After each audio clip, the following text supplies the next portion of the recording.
des idées pour bien vivre à la maison avec Butagaz.fr dans C'est malin comme maison.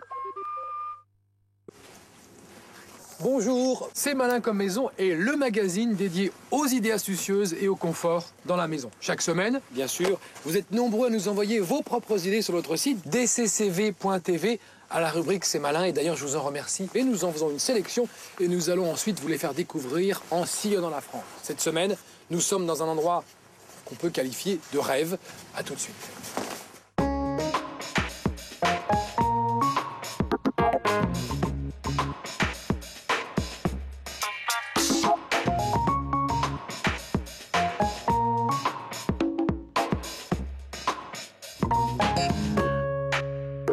Bien, ouvrez vos cahiers. Imaginez, vous êtes en hélicoptère, c'est là, le Cap Ferret, le bassin d'Arcachon, le long de cette côte, que nous allons découvrir des idées astucieuses. Alors, non seulement nous allons ignorer complètement ces zones immergées et ces zones boisées qui sont en bleu, nous allons nous intéresser plutôt à la terre ferme sur laquelle nous allons découvrir la Gironde avec ses 126 km de littoral, la dune du Pilat, la plus haute dune d'Europe, 114 mètres, ces plages qui s'étendent à l'infini, le dépaysement est total. Ensuite, nous filerons à Lacanau pour avoir les pieds dans l'eau et pour respirer la forêt de pins.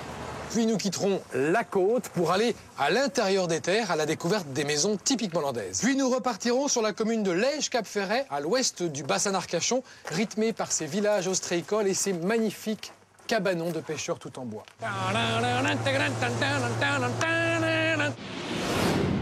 Au sommaire de cette émission, nous irons à la rencontre de trois nouvelles idées, trois idées astucieuses. L'idée de François, c'est d'avoir aménagé une terrasse sous la maison pour servir de pièce de réception et organiser des fêtes. L'idée de Valérie Hervé, c'est d'avoir créé dans une même pièce deux salles de bain séparées par une cloison mobile et indépendante. Mais tout de suite, je vous emmène chez Pascal et Philippe. Ils ont conçu une tablette multifonction tout le long de l'axe de leur maison de vacances qui fait office de rangement et de plan de travail. Restez bien assis dans vos fauteuils parce que là, c'est parti pour une très belle émission.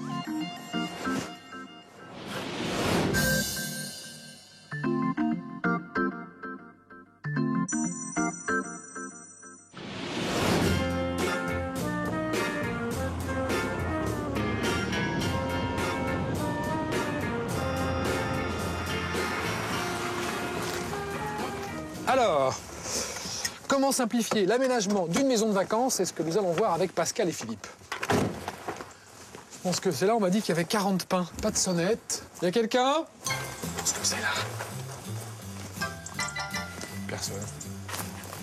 Ah, bah vous êtes là. Vous êtes bien dissimulés ici, hein. Philippe et Pascal. Vous voulez prendre un petit café? Avec plaisir. Au départ, est-ce que vous avez eu un coup de cœur pour le terrain où il n'y avait rien, c'est un peu en pente, avec beaucoup d'arbres? C'est ça qui a décidé votre projet? C'est surtout que c'est un endroit où on venait en vacances. On est à 2 pas du lac, et puis il y a l'océan, là, à 4 km. Donc c'est vraiment un site super, quoi. Alors quand vous dites une maison de vacances, qu'est-ce qu'on entend par maison de vacances? C'est un concept différent d'une maison de particulier qu'on habite toute l'année? C'est vraiment spartiate? C'est une maison qu'on habite vite et qu'on peut vite fermer, avec très peu d'entretien. Avec une très grande facilité de mise en route. Il suffit d'allumer l'électricité, d'allumer l'eau, et puis on est là. Combien de mètres carrés elle fait? Disons, elle doit faire 120 mètres carrés. Alors ça, vous l'avez construite avec une autre famille? Oui, c'est-à-dire que l'idée, c'était de se dire qu'une maison de vacances, on ne va pas l'utiliser très fréquemment. Par contre, si on se groupe à 2 familles, la maison a plus de vie. L'idée d'une maison de vacances, ça suppose que vous avez des occupations éphémères, ça ne dure pas. C'est un peu l'idée de la maison hôtel ou de la maison caravane. C'est-à-dire que quand on arrive, on ouvre un placard, on y met 3 fringues. On a essayé de travailler sur les usages. On savait qu'on avait besoin d'endroits pour poser des affaires, ne pas rajouter de meubles et avoir des rangements qui soient vraiment intégrés, de manière à ce que ça soit très facile d'habiter cette maison caravane. Philippe, vous m'emmenez faire la visite? Avec plaisir. Hein? Allons voir cette idée astucieuse.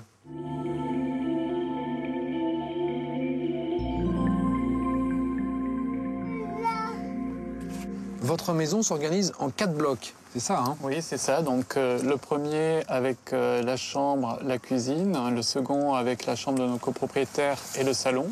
Là, d'accord. Voilà, entre ces 2 blocs, on a la terrasse. Terrasse, voilà, très bien. Ça fait un espace commun, cuisine, salon, terrasse. Et tout ça est organisé autour d'un seul... Alors la question, c'était comment on raccroche ces 4 blocs. Donc c'est les raccrocher le long d'un mur, en fait, qui est un petit peu la colonne vertébrale de la maison. Et sur lequel il y a ce fameux plan de travail. Voilà. À quoi ça ressemble? Qu'on peut aller voir maintenant? Allez, on y va. Très bien. Ah bah là, oui, on se rend effectivement mieux compte de l'enfilade de la maison qui est organisée autour d'un seul mur porteur. Donc c'est un mur porteur et sur ce mur vient se raccrocher la tablette en béton. Ici, l'ombre. Et elle est solide? Effectivement, oui. Et elle vibre? Et elle vibre, ça c'est le signe qu'elle est vivante. En fait, cette tablette en béton, elle repose sur rien, elle est très aérienne. Elle est aérienne, voilà. Elle fait partie intégrante de la dalle du mur. Et là, cette tablette, en fait, c'est votre seul espace de rangement dans la maison, parce que la maison est assez étroite. Elle est assez étroite. Bout à l'autre, il y a combien, là? Il y a 4 mètres. 4 mètres. Et en fait, vous la faites tout du long. On la retrouve partout, cette tablette. En fait, c'est vraiment là où on va ranger les affaires, là où on va trouver tous les éléments nécessaires à la maison, l'électricité. Les sanitaires. Alors, lors du coffrage de cette tablette en béton, on a mis une plaque en polystyrène pour la réservation de cet évier. Après, on décoffre, on enlève le polystyrène et on a le trou pour la vasque. Toute la vie fonctionnelle de cette maison est concentrée sur cette tablette. Là, la terrasse. Ouais, entre les deux blocs. Pascal se détend en lisant son journal dans le petit coin jardin d'extérieur. Pascal, vous me faites visiter la suite de la maison? Avec plaisir. Et la maison, donc c'est comme un copier-coller en fait. Ouais. 2 blocs qui se répètent comme ça.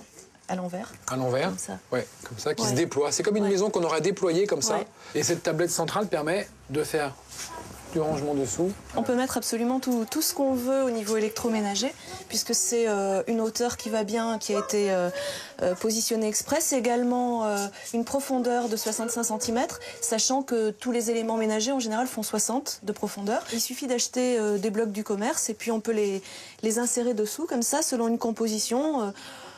Voilà, selon C'est extrêmement modulable. En revanche, il faut le prévoir avant pour les emplacements comme le chauffe-eau. C'est-à-dire qu'en fait, il faut le dessiner auparavant et quand ils le réalisent, ils mettent des carrés ou des ronds de polystyrène pour ne pas couler de béton à cet endroit-là. Et donc après, une fois que le béton a bien pris, on casse le polystyrène, comme ça c'est très facile, et on peut venir inclure tout l'évier, le chauffe-eau.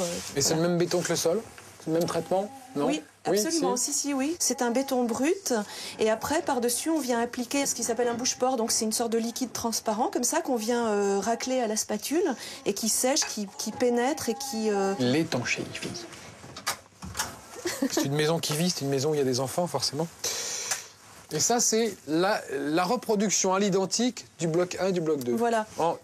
Et là, on mesure mieux la portée de la tablette, quand même, qui est immense. Là, elle fait combien, cette tablette? Elle fait 8 mètres de long. 8 En fait, mètres elle fait 8 mètres de long, c'est-à-dire que c'est un porte-à-faux qui part du mur central et comme ça mais elle pourrait faire une longueur, j'allais dire une longueur infinie. Alors là, elle sort de débarras, là. Oui, exactement. Je suis sûr que vous avez pensé que la largeur exacte de la tablette et la largeur de l'ouverture, c'est la même. Non? Pas vraiment, en fait. Mais il se trouve que ok. ça doit être assez proche, effectivement, C'est au raté. niveau proportion. La mise en œuvre. Dans toute sa longueur, elle fait combien de mètres, cette tablette? Cette tablette, elle fait 8 mètres par bloc, donc elle fait 32 mètres de long. Combien de temps il faut pour réaliser cette tablette? En fait, c'est le maçon qui la réalise, c'est-à-dire qu'il commence par monter le bas du mur en briques et quand il arrive à la hauteur de la tablette, donc ici c'est 96 cm de haut. En tout, c'est quoi, 2 jours?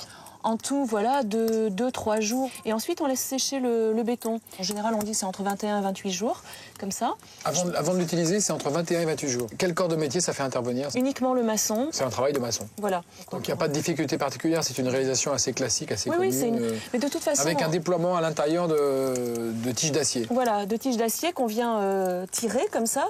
Et, Ce qui fait la rigidité du béton Voilà. et en même temps sa vibration. Exactement.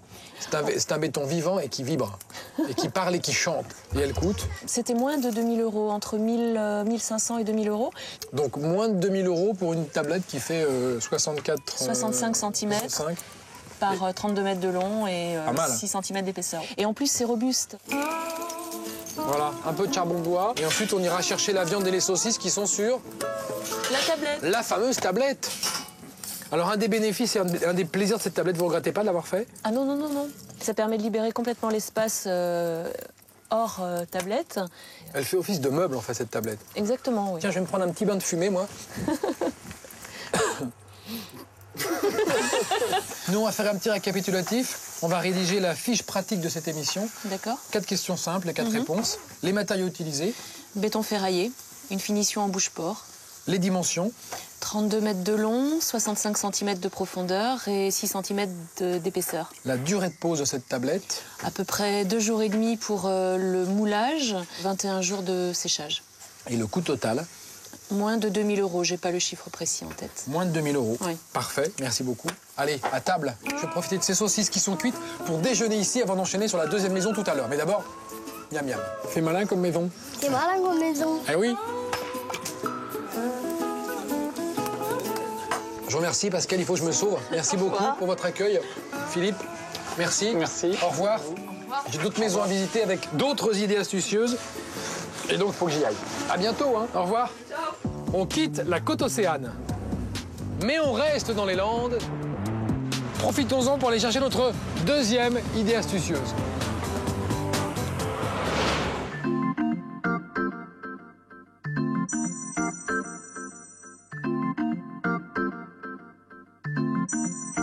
Comment donner un double emploi à une salle de bain? C'est ce que nous allons découvrir avec Valérie et Hervé.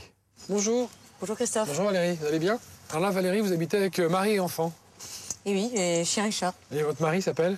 Hervé, Hervé. Et les enfants? Valentine et Julie.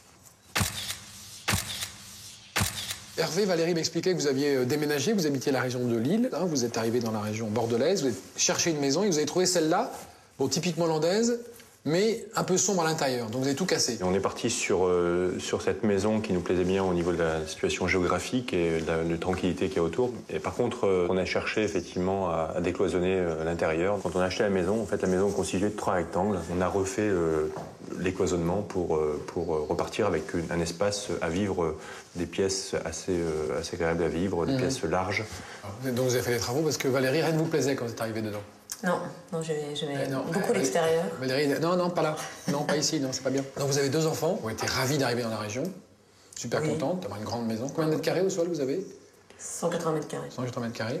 Donc et vous aviez un souci d'organisation de pièces, c'est ça au départ? Il y avait la chambre qui est maintenant la chambre de Julie, et qui était toute petite parce qu'il y avait une petite pièce d'eau qui avait été faite juste à côté. D'accord. Et votre idée, c'était quand même de garder une salle d'eau à la fois pour les parents Voilà. et pour les enfants? Mais pas la prendre sur la chambre de Julie. Alors? Puisqu'il fallait redonner de l'espace à Julie. Et c'est là que, comment vous avez réussi à rendre une salle de bain commune tout en préservant votre intimité et celle des enfants? Tout simplement par la mise en place d'une cloison mobile.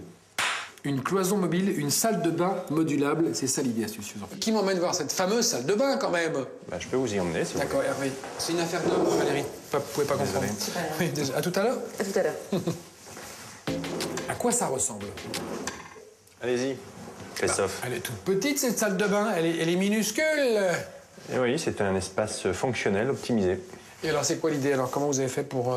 Donc là, on est dans l'espace enfant. Oui. Ah, chez les enfants là. Voilà. Et on peut passer rapidement dans l'espace parents.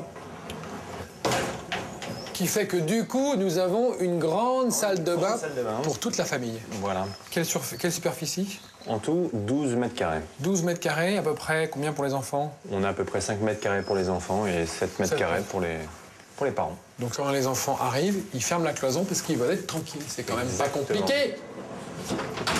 Et tout ça glisse parfaitement bien et facilement. Avec just one finger to move the cloison mobile.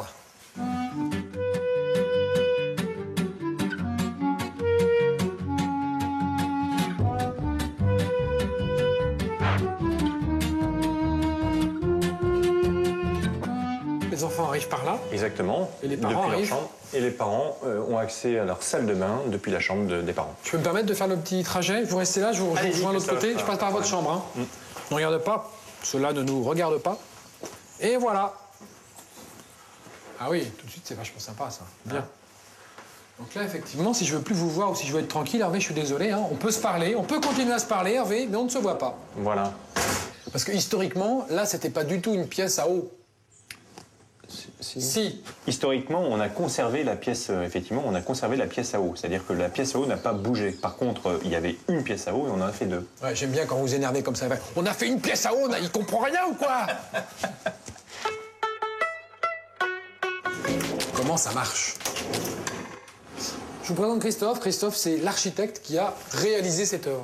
Oui. Quels étaient les souhaits de départ d'Hervé et Valérie? C'était d'avoir une salle de bain qui soit esthétiquement agréable à vivre, qui soit divisée en 2 parties lorsqu'ils le souhaitent. Donc on a cherché plusieurs options et l'option qu'on a retenue, c'était celle effectivement d'avoir une cloison amovible qui puisse séparer complètement les espaces. Tout de suite. Pas en bois, forcément. Tout de suite, Pas en bois, non, parce qu'il fallait laisser passer la lumière pour que les enfants ne soient pas enfermés dans un cube qui finalement est assez petit, hein, si on sépare les deux espaces.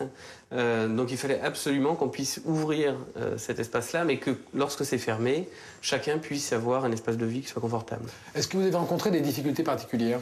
Alors l'une des plus importantes était tout ce qui est évacuation et arrivée d'eau, hein, puisque ça se trouvait dans l'ancienne salle de bain, c'est encastré dans le sol.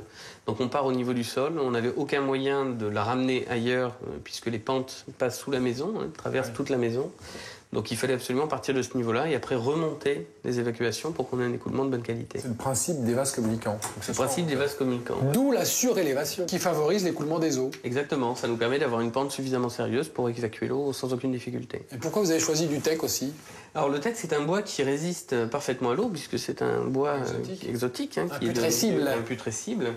Donc c'est un bois qui vieillit très bien et qui même devient de plus en plus beau, plus il vieillit, plus il avance, plus il devient esthétiquement intéressant. C'est un bois qui est doux au toucher. Donc quand on est pieds nus sur du bois, il y a un aspect un peu sensuel hein, sur cette matière. Mais qu'il faut néanmoins huiler, oindre d'huile. Oui, 1 fois par an. Quant aux cloisons, Christophe, est-ce qu'on peut dire que c'est du détournement de porte de dressing qui sert de cloison amovible? Non, c'est l'inverse. C'est-à-dire qu'on utilise ce type de porte parfois pour fermer des dressings, mais ce sont d'abord des portes à galandage. Le galandage, le terme correspond en fait à des portes qu'on fait glisser dans le mur. C'est-à-dire que de l'autre côté, à l'accès de la salle de bain, on a une porte classique. Ouais. C'est-à-dire elle est suspendue, il n'y a pas de rail au sol. Hein. Donc c'est ce qui fait la différence avec des portes de placard. C'est-à-dire que là, une fois que la porte est ouverte, elle a complètement disparu. Et alors, pourquoi n'aurions pas pu nous la galander, celle-là, poilonnée? Il n'y avait pas d'intérêt. Non. Hein, le fait de galander une porte, ça veut dire qu'on augmente la dimension de la cloison. Et ici, chaque centimètre est important pour nous. Donc il fallait absolument qu'on soit économe sur la dimension des cloisons. Oui. À combien de corps de métier vous avez fait appel pour réaliser cette salle de bain? En fait, on a fait appel à tous les corps de métier du bâtiment, puisqu'on a besoin, bien sûr, d'un plombier, on a besoin d'un menuisier pour toute la partie bois, d'un plâtrier pour les cloisons, on a besoin d'un électricien pour réaliser toutes les arrivées électriques du bâtiment, enfin de la pièce. Hein. Donc on fait appel à tous les corps de métier du bâtiment. Et combien de temps pour tout ça? La durée des travaux? Oh, la durée des travaux, faut compter, on a mis à peu près 3 semaines.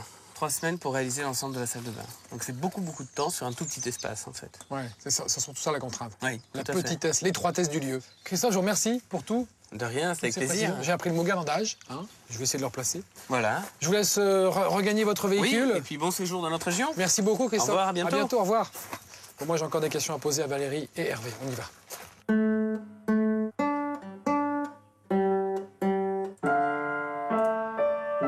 Très bien.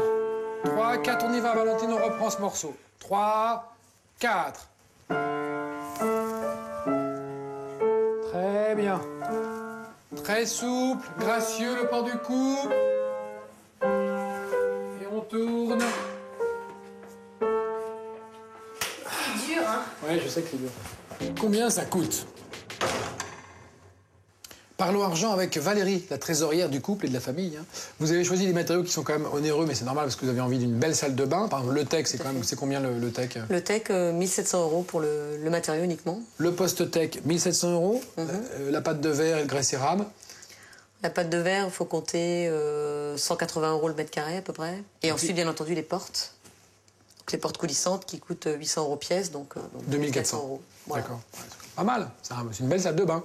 C'est une très belle salle de bain. Mais dans l'idée, le fait qu'elle soit commune à 2 appartements ne la rend pas plus chère. C'est parce que vous avez choisi des matériaux qui vous plaisaient. Oui, tout à fait. Il fallait quand même le préciser. Les bénéfices. Quel plaisir vous tirez. Est-ce que c'est vraiment pratique d'avoir cette salle de bain commune avec les enfants? Le bénéfice, c'est vrai qu'on voulait un domaine parent. Donc ça implique souvent qu'on s'isole finalement de ses enfants. Et l'avantage de salle de bain, c'est que on peut s'isoler, mais on peut aussi se voir. Moi, je suis souvent dans la salle de bain avec les filles. Donc là, on ouvre la cloison, et puis on discute. Et elles sont dans la baignoire, on se parle. Enfin, ça permet de garder ce lien tout en étant finalement... dans sa propre salle de bain. Voilà. Donc ça, c'est vraiment un gros avantage. Très bien. Donc j'ai envie de dire bravo pour ce concept de salle de bain commune qui permet aux enfants et aux parents de garder du lien. Maintenant, nous allons évoquer, si vous le voulez bien, la fiche pratique. Je vous écoute, Christophe. 4 questions, 4 réponses clés, très rapides. Attention, c'est parti. Les matériaux utilisés. Matériaux. Tech. Faut suivre là, Hervé, un petit peu là. On y retourne. Tech, pâte de verre, grès cérame et aluminium. Très bien. Les dimensions. 12 mètres carrés au total, 5 mètres carrés pour les enfants et 7 mètres carrés pour les parents. La durée des travaux. À peu près 3 semaines. Et le coût. 20 000 euros. Voilà, Hervé, on a battu un record, on a résumé tout ça de main 2 mètres en 15 secondes. Tiens, je vais faire un petit peu de Jokari, moi, ça va me détendre. Couchez le chien. Jack, enfin, tu vois bien que cette balle est attachée, tu ne l'auras jamais. Valérie, merci beaucoup Au revoir, Christophe. pour votre accueil et votre gentillesse. Hervé, Au revoir, à Christophe. bientôt. Je dois aller au Cap Ferret, là, c'est loin, non? Ah, faut compter 1 heure. 1 heure quand même. Bon, je me dépêche. Merci, au revoir. Au revoir. Au revoir. Salut, Jack. C'est mon pépère. Oh, dis au revoir à papa quand même. Tu remues la queue, t'es content de me voir partir, hein? Allez, on poursuit notre traversée de la côte Aquitaine. À tout de suite. Nous allons poursuivre notre périple au milieu des pins, du soleil et de la mer dans la région du bassin d'Arcachon. Nous allons ensuite filer sur Lège, Cap Ferret, pour y trouver notre troisième idée astucieuse.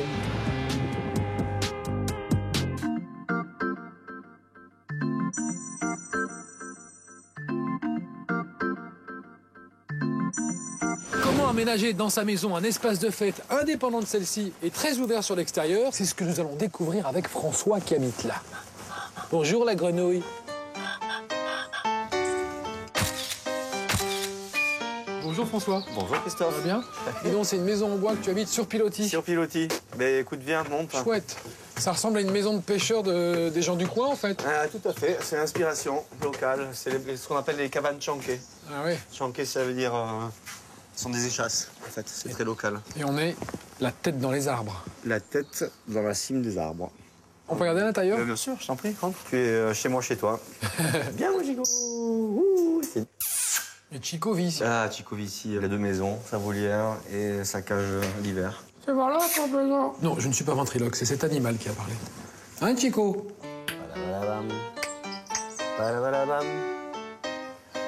La maison dans les arbres, sur pilotis. C'est un peu un mélange de cases africaines et de maisons sud-américaines. C'est vraiment un espace où les voisins, les amis, les gens de passage peuvent se retrouver, dormir, manger. Et alors, quelle idée tu as trouvée justement en bas? C'est en bas que ça se passe? En C'est fait, en bas que ça se passe. Pour ça, c'est le mode de vie plus privé.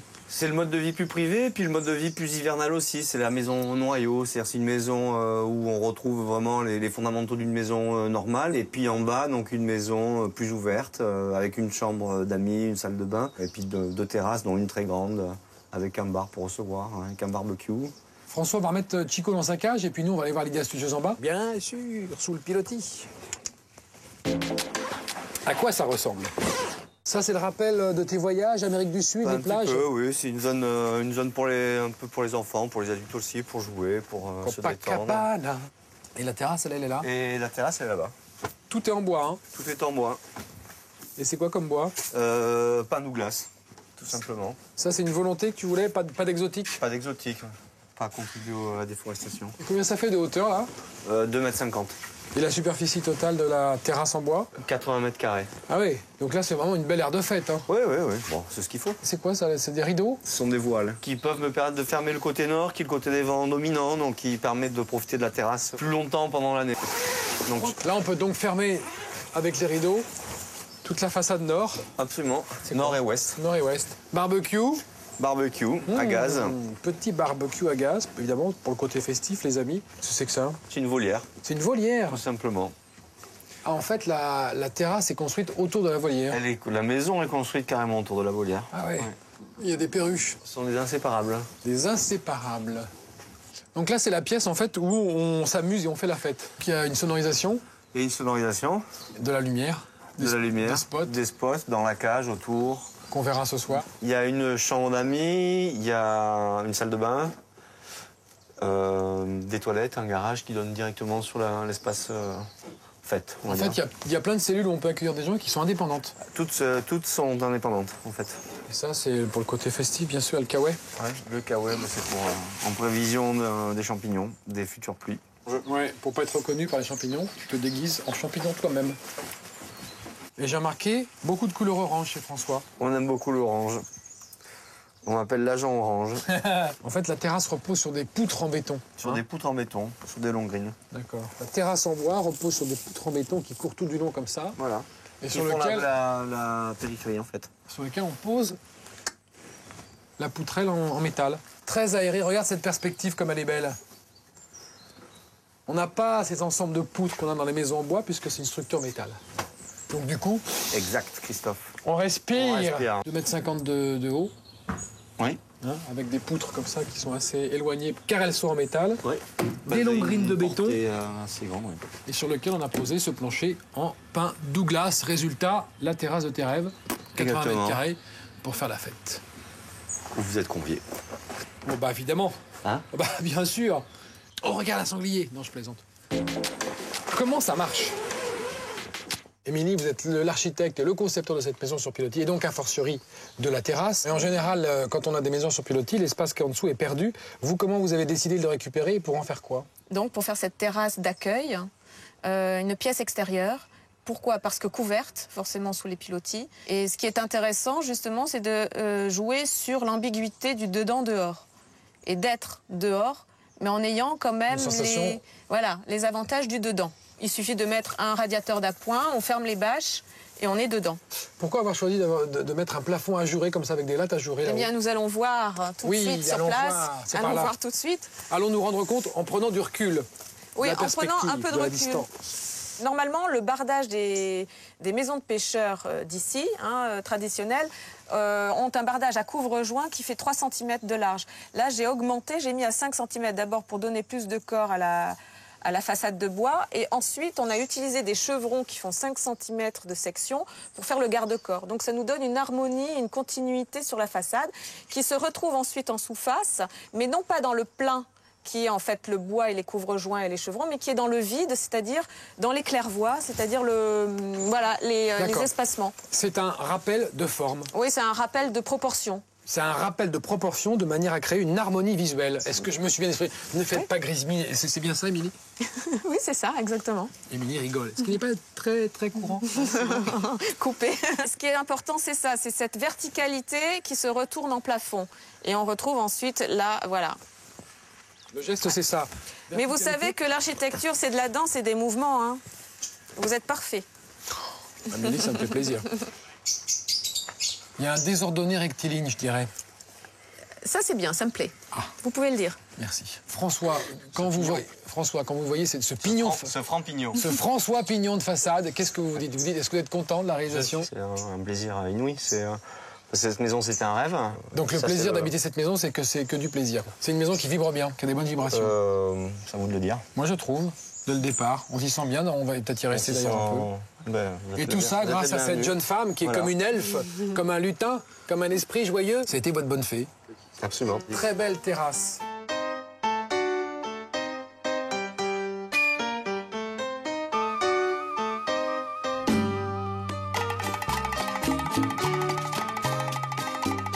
François va profiter du meilleur moment de la journée, celui où la nuit tombe et où les lumières de la fête commencent à poindre le bout de leur nez. Absolument. C'est beau comme phrase. On fait le récapitulatif, la fiche technique très rapidement. Voilà, les matériaux utilisés, quels sont-ils? Du pain Douglas pour tout ce qui est bois, de l'acier pour la structure et puis du verre. Du verre, très bien. La surface de la terrasse, elle fait 80 m². 80 m², d'accord. La durée des travaux? Une semaine. Une semaine. Et le coût? Environ 8 600 €. Parfait, très bien. On se détend maintenant. Allez, on va manger quelques huîtres et un peu de foie gras. C'est formidable.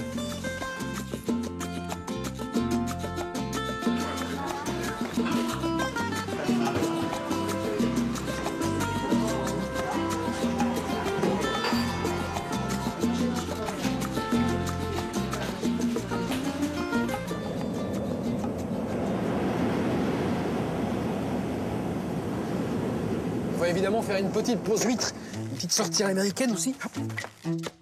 On a vraiment passé une très bonne soirée. Et là, on se retrouve au petit déjeuner. Je l'admets. Petit déjeuner régional composé d'huîtres et de charcuterie pour se quitter malheureusement. Hein? Ben oui, mais vous reviendrez. Ah bah, évidemment qu'on revient, même la semaine prochaine. Moi, je vais rester d'ailleurs un petit peu ici.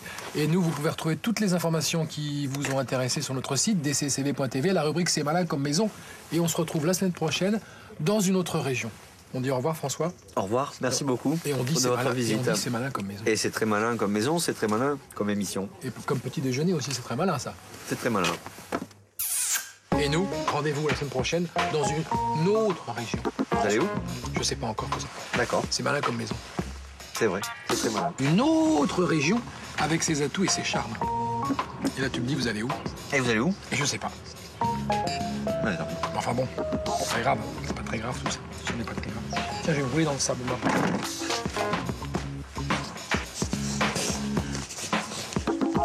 Beau, non?